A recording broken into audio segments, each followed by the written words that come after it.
Morning everyone. It's 7:30 in the morning, Friday morning. I've got a kid that comes out and he did Gateway through the school, which is a program just to help them get them into the workforce. And he, after doing the work experience with us, he actually came out and he does a bit of work with us now, so he's good in the cash. I've left him to it. So I'd come and show you the turnips. So this here is our green globe here. So you can see the green globe. This is the turnips here. They've really taken off well, and it's a much more even spread. It is a bit light in places, but it's pretty even. We've also got the back of the paddock here. So yeah, this here will be the paddock that will be grazed in February. So it's 90 days till they're mature, ready for eating. So I'll take you down and have a closer look.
Alright, so you can see they've really taken off well. One thing that I will need to do in the next fine day is I need to do a spray for flatweeds. So these are flatweeds. The flatweeds are much worse in the first crop, which is bark ant, which I'll show you soon. Also, we'll need to do a pesticide spray on them at a later stage. It's a little bit thin in places, but you've got to remember these plants are going to get a bit bigger, so they'll fill out.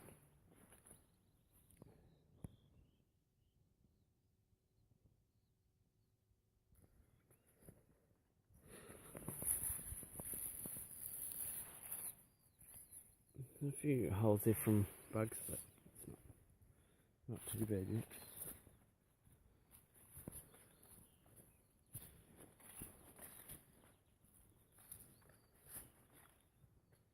So we feed these here in the summertime. So the first paddock, which is bark ant, will be getting grazed at the beginning of January. 1st of January will start, and this lot here will be February. So that'll give us 2 months of feed, getting somewhere between 2 and 4 kgs. The cows, because we're once a day, the cows just come from the cow shed and they'll just come straight on. I don't hold them back or anything. The first row gets more, and the last row doesn't get as much. But I think it all evens itself out in the end. The ones that have eaten more turnips won't go for the grass as quickly in the paddock when they go to their paddock. So the routine is they come out here from the cow shed, graze it. We obviously finish milking, do the wash up, and then we move them on from here to their paddock wherever they got to go. So it's one way of slowing the rotation down too. Feeding the turnips, it helps us get us out to about a 30-day round, somewhere around a 30-day round, 1st of January. Yeah, so I'll take you to the other lot. So I've got the bag in my pocket again.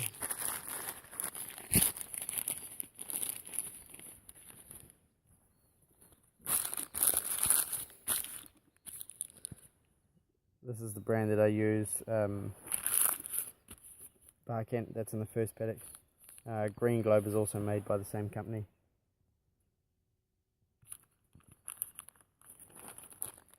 By PGG Roots and Seeds. So if anyone's got any questions about it, just let me know.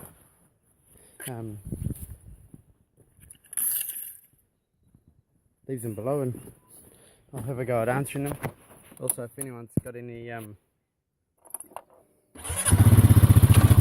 anything that's happened to their turnips, if you could let me know so I know what to prevent something.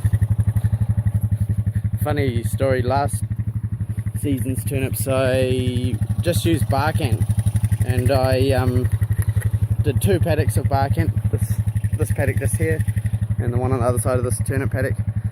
This one here was good. That paddock over there, they ran out of seed, so I had this old seed that I had at home that I got a while ago, and I thought I'll just chuck that in the middle, it'll be fine. And I didn't think to go back and have a look, but I walked into the paddock about 3 weeks later and holy crap, there was probably about a hectare area in the middle of the paddock which didn't have any turnips in it, and I found out after that seed that's about 5 years old is getting a little bit past it, so that's a big learning curve. So this year I ordered plenty of seed. I've still got a bit of seed left over which I'll throw around somewhere.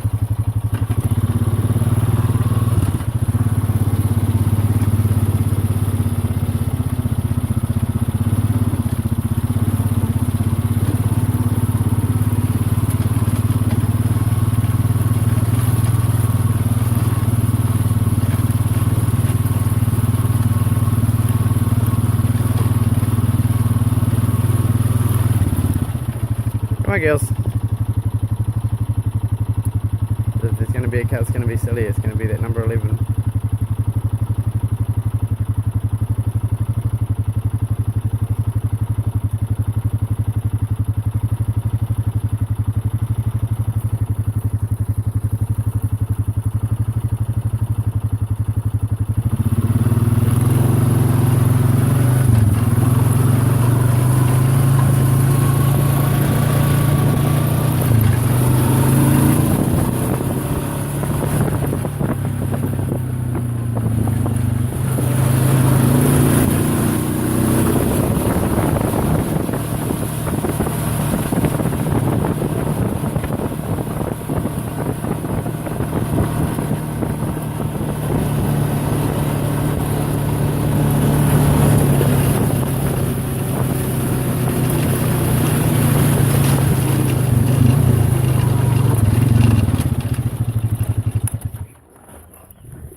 So this here is the back end.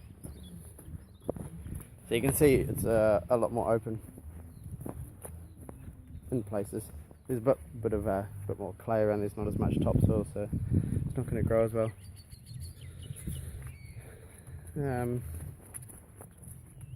You can see a lot more flatweeds in this one. So that's all flatweeds. You can see the turnip. There's probably some little turnips in there too.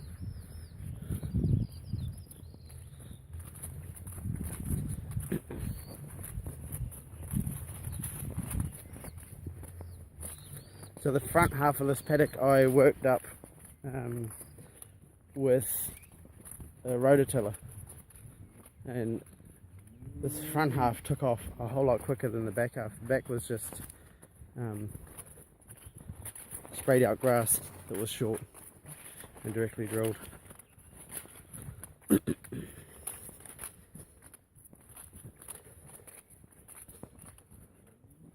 So from about here on was just a bit more grass. You can sort of see it's a bit lighter just along the hills there. But with this bit of rain we've just had, it's sort of all taken off along there, so it's good to see that there is a bit more turnips up there. So this here is the bark hen. Again, there's some of it, you know, it's really grown well. Like, it's a bit of leaf in there. So we usually work on getting about 10 tonne of dry matter a hectare. Got about 3.5 hectares here between the two paddocks, and 10 tonnes on the low side. Like, I don't do a circle and measure the dry matter. We just work on the lower side. Then if we get, you know, if we got 10 tonne of dry matter, then 12 tonne of dry matter a hectare, then there's just extra food for the cows. The cows will eat it, no worries about that. So yeah, if anyone's got any questions or comments or any advice, yeah, leave them below, and check out my other videos, family farming and fun, and we'll see you another time. Thanks for watching. Bye.